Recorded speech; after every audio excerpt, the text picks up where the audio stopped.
থেকে 3 মিনিটের একটি ছোট গল্প শুনে যাবেন, আশা করি ভালো লাগবে। একটি ছেলে খুবই সাদাসিধা ছিল। সে একটি দোকানে চাকরি করত। ছেলেটির বেতন ছিল মাত্র 5,000 টাকা। ছেলেটির দোকানের সামনে দিয়ে প্রতিদিন একটি মেয়ে স্কুলে যেত।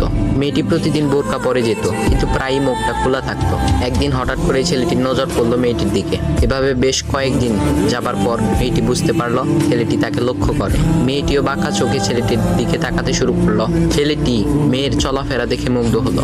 আফসোস করতে লাগলো, ইস, যদি আমিও আজ পড়াশোনা করতে পারতাম, তাহলে সাহস করে মেয়েটির সাথে কথা বলতে পারতাম। মেয়েটি বুঝতে পারলো ছেলেটি তাকে ভীষণ পছন্দ করে। তাই একদিন মেয়েটি ছেলেটির দোকানের পাশে দাঁড়িয়ে রইল।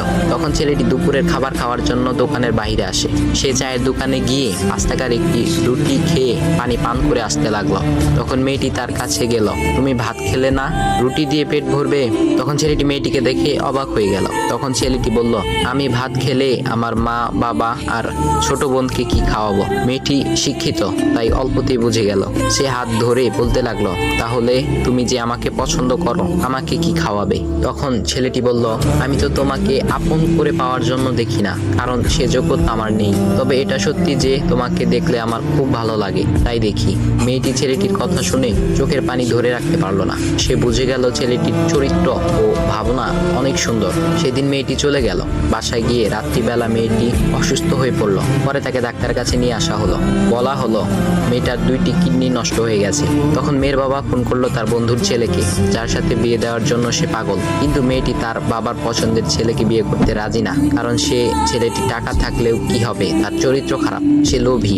এদিকে মেয়েটির কোনো লোভ ছিল না। যাই হোক, হবু জামাই আসার পর তাকে সব খুলে বলল, তোমার থেকে একটি কিডনি খুলে আমার মেয়েকে দাও। তুমি তো বলছো আমার মেয়েকে তুমি অনেক ভালোবাসো, তাকে পেলে তুমি ভালো হয়ে যাবে, তাহলে আজ পরীক্ষা দাও। তখন ছেলেটি বলল, আমি আপনার রোগা মেয়েকে বিয়ে করতে পারবো না, আমার কি সুস্থ মেয়ের অভাব নাকি? এ বলে সে চলে গেল। বাবা তখন কেঁদে কেঁদে মেয়ের কাছে সব খুলে বলল। মেয়েটি বলল, বাবা তুমি কেঁদো না, একটা পথ এখনো আছে, আমাদের সামনে মোড়ে বড় একটা দোকান আছে না, তুমি সেখানে যাও। সেখানে যে তাইয়ুব নামের একটা ছেলে আছে, তাকে নিয়ে আসো, আমার কথা বলো। তখন মেয়েটির বাবা ছেলে